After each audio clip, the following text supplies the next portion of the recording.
10. In the Opera Box. It was one of the gala nights at Covent Garden Theatre, the first of the autumn season in this memorable year of grace, 1792. The house was packed, both in the smart orchestra boxes and the pit, as well as the more plebeian balconies and galleries above. Gluck's Orpheus made a strong appeal to the more intellectual portions of the house, whilst the fashionable women, the gaily dressed and brilliant throng, spoke to the eye of those who cared but little for this latest importation from Germany. Selina Storrs had been duly applauded after her grand aria by her numerous admirers.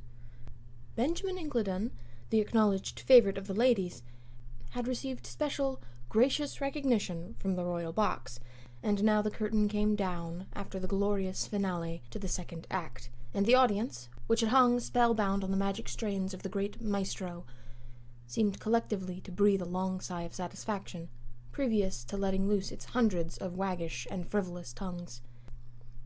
In the smart orchestra boxes many well-known faces were to be seen. Mr. Pitt, overweighted with cares of state, was finding brief relaxation in tonight's musical treat. The Prince of Wales, jovial, rotund, somewhat coarse and commonplace in appearance, moved about from box to box, spending brief quarters of an hour with those of his more intimate friends. In Lord Grenville's box, too, a curious, interesting personality attracted everyone's attention. A thin, small figure with shrewd, sarcastic face and deep-set eyes, attentive to the music, keenly critical of the audience, dressed in immaculate black, with dark hair free from any powder. Lord Grenville, Foreign Secretary of State, paid him marked, though frigid, deference.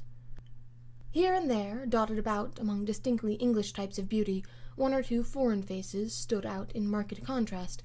The haughty, aristocratic cast of the countenance of the many French royalist émigrés, who, persecuted by the relentless revolutionary faction of their country, had found a peaceful refuge in England. On these faces sorrow and care were deeply writ. The women especially paid but little heed either to the music or the brilliant audience. No doubt their thoughts were far away with husband, brother, son maybe, still in peril or lately succumbed to a cruel fate. Among these the Comtesse de Tournay de Basserive, but lately arrived from France, was a most conspicuous figure, dressed in deep, heavy black silk, with only a white lace kerchief to relieve the aspect of mourning about her person. She sat beside Lady Portarles, who was vainly trying by witty sallies and somewhat broad jokes to bring a smile to the Comtesse's sad mouth. Behind her sat little Suzanne and the Vicomte, both silent and somewhat shy among so many strangers. Suzanne's eyes seemed wistful. When she first entered the crowded house, she looked eagerly all around, scanned every face, scrutinized every box. Evidently the one face she wished to see was not there, for she settled herself down quietly behind her mother, listened apathetically to the music, and took no further interest in the audience itself. "Ah, Lord Grenville!" said Lady Portarles, as, following a discreet knock, the clever, interesting head of the Secretary of State appeared in the doorway of the box. "You could not arrive more apropos. Here is Madame la Comtesse de Tournay, positively dying to hear the latest news from France." The distinguished diplomatist had come forward and was shaking hands with the ladies. "Alas, it is of the very worst. The massacres continue. Paris literally reeks with blood, and the guillotine claims 100 victims a day." Pale and tearful, the Comtesse was leaning back in her chair, listening, horror-struck, to this brief and graphic account of what went on in her own misguided country. "Ah, monsieur," she said in broken English, "it is dreadful to hear all that. And my poor husband still in that awful country. It is terrible for me to be sitting here, in a theatre, all safe and in peace, whilst he is in such peril." "Lud, madame," said honest, bluff Lady Portarles, "your sitting in a convent won't make your husband safe, and you have your children to consider. They are too young to be dosed with anxiety and premature mourning." The Comtesse smiled through her tears at the vehemence of her friend. Lady Portarles, whose voice and manner would not have misfitted a jockey, had a heart of gold, and hid the most genuine sympathy and most gentle kindliness beneath the somewhat coarse manners affected by some ladies at the time. "Besides which, madame," added Lord Grenville, Did you not tell me yesterday that the League of the Scarlet Pimpernel had pledged their honour to bringing Monsieur le Comte safely across the Channel?" "Ah, yes," replied the Countess, "and that is my only hope. I saw Lord Hastings yesterday. He reassured me again." "Then I am sure you need have no fear. What the League have sworn, they surely will accomplish. Ah," added the old diplomatist with a sigh, "if I were but a few years younger." "La, man," interrupted honest Lady Portarles, "you are still young enough to turn your back on that French scarecrow that sits enthroned in your box tonight." "I wish I could, but your ladyship must remember that in serving our country we must put prejudices aside. Monsieur Chauvelin is an accredited agent of his government." "Odds fish, man," she retorted, "you don't call those bloodthirsty ruffians over there a government, do you?" "It has not been thought advisable as yet," said the minister guardedly, "for England to break off diplomatic relations with France, and we cannot therefore refuse to receive with courtesy the agent she wishes to send us." "Diplomatic relations be dimmed, my lord. That sly little fox over there is nothing but a spy, I'll warrant, and you'll find, and I'm much mistaken, that he'll concern himself little with diplomacy, beyond trying to do mischief to royalist refugees, to our heroic Scarlet Pimpernel, and to the members of that brave little league." "I am sure," said the Comtesse, pursing her thin lips, "that if this Chauvelin wishes to do us mischief, he will find a faithful ally in Lady Blakeney." "Bless the woman!" ejaculated Lady Portarles. "Did ever anyone see such perversity? My Lord Grenville, you have the gift of the gab. You will please explain to Madame la Comtesse that she is acting quite like a fool. In your position here in England, Madame," she added, turning with wrathful and resolute face toward the Comtesse, "you cannot afford to put on the hoity-toity airs you French aristocrats are so fond of. Lady Blakeney may or may not be in sympathy with those ruffians in France. She may or may not have had anything to do with the arrest and condemnation of St. Cyr, or whatever the man's name is, but she is the leader of fashion in this country. Sir Percy Blakeney has more money than any other half-dozen men put together. He is hand and glove with royalty, and your trying to snub Lady Blakeney will not harm her, but will make you look a fool. Isn't that so, my lord?"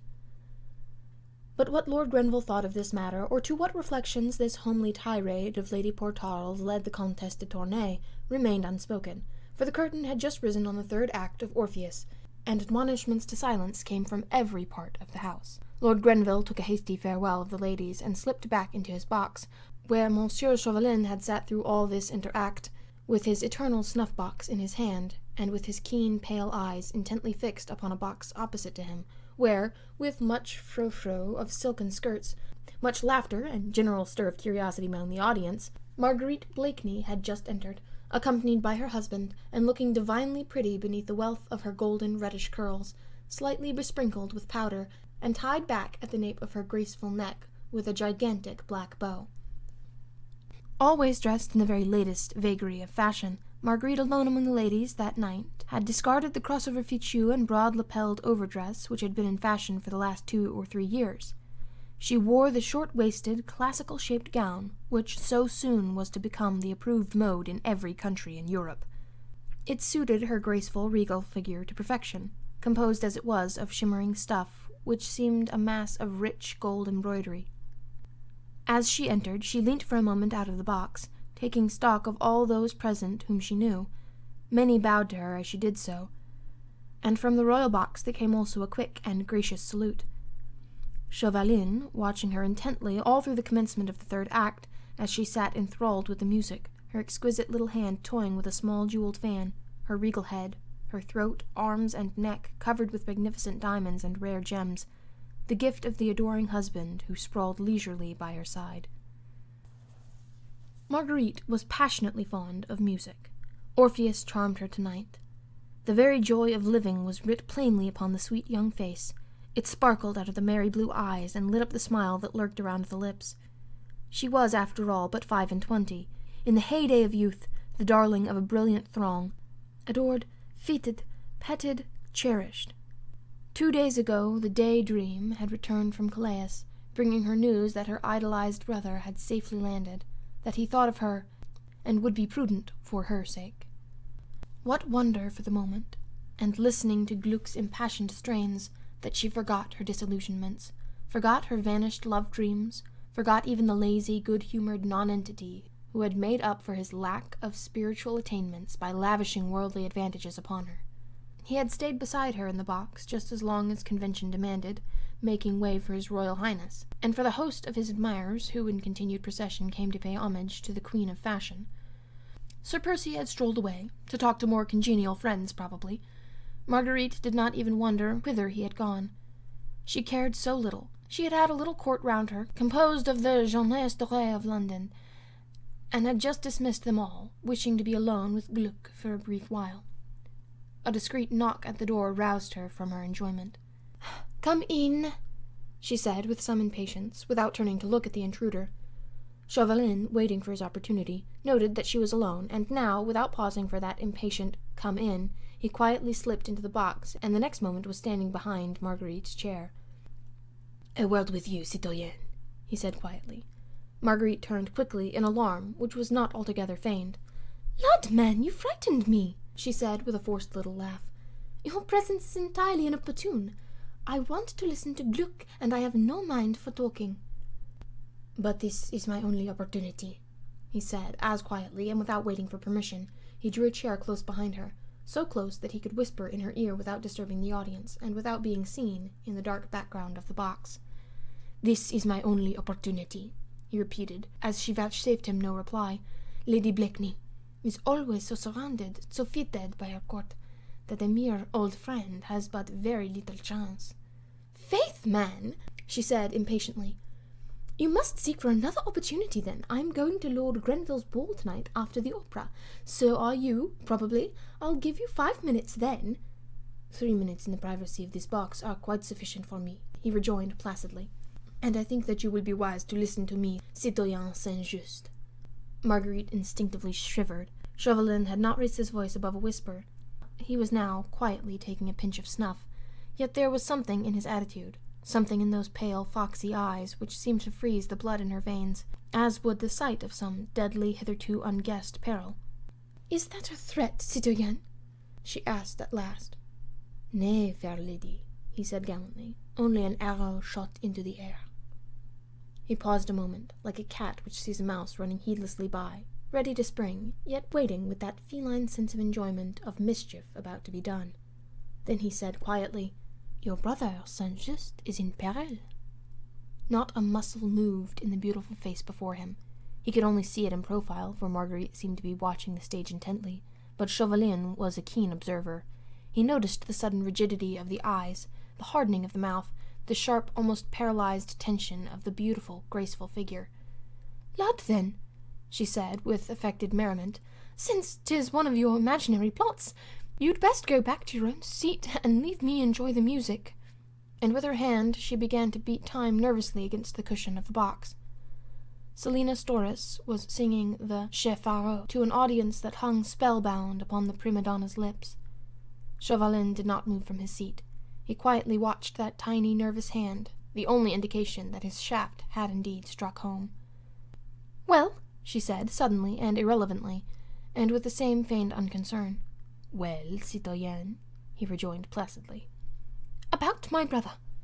I have news of him for you, which I think will interest you, but first let me explain. May I?" The question was unnecessary. He felt, though Marguerite still held her head steadily averted from him, that her every nerve was strained to hear what he had to say. "The other day, citoyen," he said, "I asked for your help. France needed it, and I thought I could rely on you, but you gave me your answer.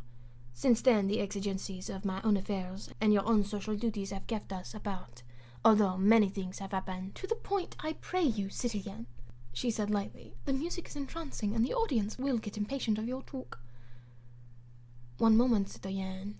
The day on which I had the honor of meeting you at Dover, and less than an hour after I had your final answer, I obtained possession of some papers which revealed another of those subtle schemes for the escape of a batch of French aristocrats, the traitor de Tournay amongst others, all organized by that arch-meddler, the Scarlet Pimpernel. Some of the threads, too, of this mysterious organization have come into my hands, but not all, and I want you, nay, you must help me gather them together." Marguerite seemed to have listened to him with marked impatience. She now shrugged her shoulders and said gaily, "Bah, man! Have I not already told you that I care not for your schemes about the Scarlet Pimpernel? And had you not spoken about my brother—" "A little patience, I entreat you, citoyen," he continued imperturbably. "Two gentlemen, Lord Anthony Dewhurst and Sir Andrew Fawkes, were at the Fisherman's Rest at Dover that same night." "I know. I saw them there." "They were already known to my spies as members of that accursed league. It was Sir Andrew Fawkes who escorted the Comtesse de Tournay and her children across the channel. When the two young men were alone, my spies forced their way into the coffee-room of the inn, gagged and pinioned the two gallants, seized their papers, and brought them to me." In a moment she had guessed the danger. Papers! Had Armand been imprudent? The very thought struck her with nameless terror. Still, she would not let this man see that she feared. She laughed gaily and lightly. "Faith, and your impudence passes belief," she said merrily. "Robbery and violence! In England! In a crowded inn! Your men might have been caught in the act! And if they had, they are children of France, and have been trained by your humble servant. Had they been caught, they would have gone to jail, or even to the gallows, without a word of protest or indiscretion. At any rate, it was well worth the risk. A crowded inn is safer for these little operations than you think, and my men have experience." "Well, and those papers?" she asked carelessly. "Unfortunately, though they have given me cognizance of certain names, certain movements, even enough, I think, to thwart the projected coup, for the moment, it would only be for the moment, and still leaves me in ignorance of the identity of the Scarlet Pimpernel." "La, my friend," she said with the same amused flippancy of manner, "then you are where you were before, aren't you? And you can let me enjoy the last scruff of the aria. Faith," she added, ostentatiously smothering an imaginary yawn, "had you not spoken about my brother—" "I am coming to him now, citoyen. Among the papers there was a letter to Sir Andrew Fawkes, written by your brother, Saint-Just." "Well, and?" "That letter shows him to be not only in sympathy with the enemies of France, but actually a helper, if not a member, of the League of the Scarlet Pimpernel." The blow had been struck at last. All along Marguerite had been expecting it. She would not show fear. She was determined to seem unconcerned, flippant even. She wished, when the shock came, to be prepared for it, to have all her wits about her, those wits which had been nicknamed the keenest in Europe. Even now she did not flinch. She knew that Chauvelin had spoken the truth. The man was too earnest, too blindly devoted to the misguided cause he had at heart, too proud of his countrymen, of those makers of revolutions, to stoop to low, purposeless falsehoods. That letter of Armand's, foolish, imprudent Armand, was in Chauvelin's hand. Marguerite knew that, as if she had seen the letter with her own eyes, and Chauvelin would hold that letter for purposes of his own, until it suited him to destroy it or make use of it against Armand. All that she knew. And yet she continued to laugh more gaily, more loudly than she had done before. "La, man," she said, speaking over her shoulder and looking at him full and squarely in the face, "did I not say it was some imaginary plot? Armand in league with the enigmatic Scarlet Pimpernel? Armand busy with helping those French aristocrats whom he despises? Faith, the tale does infinite credit to your imagination." "Let me make my point clear, citoyen," said Chauvelin with the same unruffled calm. "I must assure you that Saint-Just is compromised beyond the slightest hope of pardon." Inside the orchestra box all was silent for a moment or two.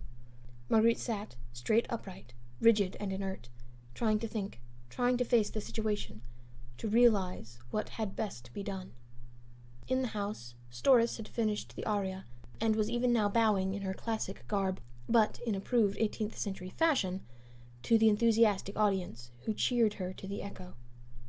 "Chauvelin," said Marguerite Blakeney at last, quietly, and without that touch of bravado which had characterized her attitude all along. "Chauvelin, my friend, shall we try to understand one another? It seems that my wits have become rusty by contact with this damp climate. Now, tell me, you are very anxious to discover the identity of the Scarlet Pimpernel, isn't that so?" "France's most bitter enemy," said the Yen. "All the more dangerous as he works in the dark." "All the more noble, you mean? Well, and you would now force me to do some spying work for you in exchange for my brother Armand's safety. Is that it?" "Fie, two very ugly words, fair lady," protested Chauvelin urbanely. "There can be no question of force, and the service which I would ask of you in the name of France could never be called by the shocking name of spying." "At any rate, that is what it is called over here," she said dryly. "That is your intention, is it not?" "My intention is that you yourself win a free pardon for Armand Saint-Just by doing me a small service." "What is it?" "Only watch for me tonight, citoyen Saint-Just," he said eagerly. Listen! Among the papers which were found about the person of Sir Andrew Ffoulkes, there was a tiny note. See," he added, taking a tiny scrap of paper from his pocketbook and handing it to her. It was the same scrap of paper which, 4 days ago, the two young men had been in the act of reading at the very moment when they were attacked by Chauvelin's minions. Marguerite took it mechanically and stooped to read it. There were only 2 lines, written in a distorted, evidently disguised handwriting. She read them half aloud. "Remember, we must not meet more often than is strictly necessary. You have all instructions for the 2nd. If you wish to speak to me again, I shall be at G's ball." "What does it mean?" she asked. "Look again, citoyen, and you will understand." "There is a device here in the corner, a small red flower." "Yes." "The Scarlet Pimpernel," she said eagerly, "and G's ball means Grenville's ball. He will be at my Lord Grenville's ball tonight." "That is how I interpret the note, citoyen," concluded Chauvelin blandly. "Lord Anthony Dewhurst and Sir Andrew Ffoulkes, after they were pinioned and searched by my spies, were carried by my orders to a lonely house on the Dover road, which I had rented for the purpose. There they remained, close prisoners, until this morning, but having found this tiny scrap of paper, my intention was that they should be in London in time to attend my Lord Grenville's ball. You see, do you not, that they must have a great deal to say to their chief, and thus they will have an opportunity of speaking to him tonight, just as he directed them to do. Therefore, this morning, those 2 young gallants found every bar and bolt open in that lonely house on the Dover road. Their jailers disappeared, and the 2 good horses standing ready saddled and tethered to the yard. I have not seen them yet, but I think we may safely conclude that they will not draw rein until they reach London. Now you see how simple it all is, citoyen." "It does seem simple, doesn't it?" she said, with a final bitter attempt at flippancy. "When you want to kill a chicken, you take hold of it, then you wring its neck. It's only the chicken that does not find it quite so simple. Now you hold a knife at my throat and a hostage for my obedience. You find it simple. I don't." "Nay, citoyen, I offer you a chance for saving the brother you love from the consequences of his own folly." Marguerite's face softened. Her eyes at last grew moist. She murmured, half to herself, "The only being in the world who has loved me truly and constantly." "But what do you want me to do, Chauvelin?" she said, with a world of despair in her tear-choked voice. "In my present position, it is well nigh impossible." "Nay, citoyen," he said dryly and relentlessly, not heeding that despairing childlike appeal which might have melted a heart of stone. "As Lady Blakeney, no one suspects you, and with your help tonight I may, who knows, succeed in finally establishing the identity of the Scarlet Pimpernel. You are going to the ball alone. Watch for me there, citoyen. Watch and listen. You can tell me if you hear a chance word or whisper. You can note every one to whom Sir Andrew Ffoulkes or Lord Anthony Dewhurst will speak. You are absolutely beyond suspicion now. The Scarlet Pimpernel will be at Lord Grenville's ball tonight. Find out who he is, and I will pledge the word of France that your brother shall be safe." Chauvelin was putting the knife to her throat. Marguerite felt herself entangled in one of those webs from which she could hope for no escape. A precious hostage was being held for her obedience, for she knew that this man would never make an empty threat. No doubt Armand was already signaled to the Committee of Public Safety as one of the suspect. He would not be allowed to leave France again, and would be ruthlessly struck if she refused to obey Chauvelin. For a moment, womanlike, she still hoped to temporize. She held out her hand to this man, whom she now feared and hated. "If I promise to help you in this matter, Chauvelin," she said pleasantly, "will you give me that letter of Saint-Just's?" "If you render me useful assistance tonight, citoyen, he replied with a sarcastic smile. "I will give you that letter tomorrow." "You do not trust me." "I trust you absolutely, dear lady, but since your life is forfeit to his country, it rests with you to redeem it." "I may be powerless to help you," she pleaded. "Were I ever so willing—" "That would be terrible indeed," he said quietly, "for you and for Saint-Just." Marguerite shuddered. She felt that from this man she could expect no mercy. All-powerful, he held the beloved life in the hollow of his hand. She knew him too well not to know that, if he failed in gaining his own ends, he would be pitiless. She felt cold in spite of the oppressive air of the opera house. The heart-appealing strains of the music seemed to reach her as from a distant land. She drew her costly lace scarf up around her shoulders and sat silently watching the brilliant scene as if in a dream. For a moment her thoughts wandered away from the loved one who was in danger to that other man who also had a claim on her confidence and her affection. She felt lonely, frightened for Armand's sake. She longed to seek comfort and advice from someone who would know how to help and console. Sir Percy Blakeney had loved her once. He was her husband. Why should she stand alone through this terrible ordeal? He had very little brains, it is true, but he had plenty of muscle. Surely if she provided the thought, and he the manly energy and pluck, together they could outwit the astute diplomatist, and save the hostage from his vengeful hands, without imperiling the life of the noble leader of that gallant little band of heroes. Sir Percy knew Saint-Just well. He seemed attached to him. She was sure that he could help. Chauvelin was taking no further heed of her. He had said his cruel either-or, and left her to decide. He, in his turn now, appeared to be absorbed in the soul-stirring melodies of Orpheus, and was beating time to the music with his sharp, ferret-like hand. A discreet rap at the door roused Marguerite from her thoughts. It was Sir Percy Blakeney, tall, sleepy, good-humoured, and wearing that half-shy, half-inane smile, which just now seemed to irritate her every nerve. Your chair is outside, my dear," he said, with a most exasperating drawl. "I suppose you will want to go to that dimmed ball. Excuse me, Monsieur Chauvelin, I had not observed you." He extended two slender, white fingers toward Chauvelin, who had risen when Sir Percy entered the box. "Are you coming, my dear?" "Hush! Shh! Shh!" came in angry remonstrance from different parts of the house. "Demmed impudence," commented Sir Percy with a good-natured smile. Marguerite sighed impatiently.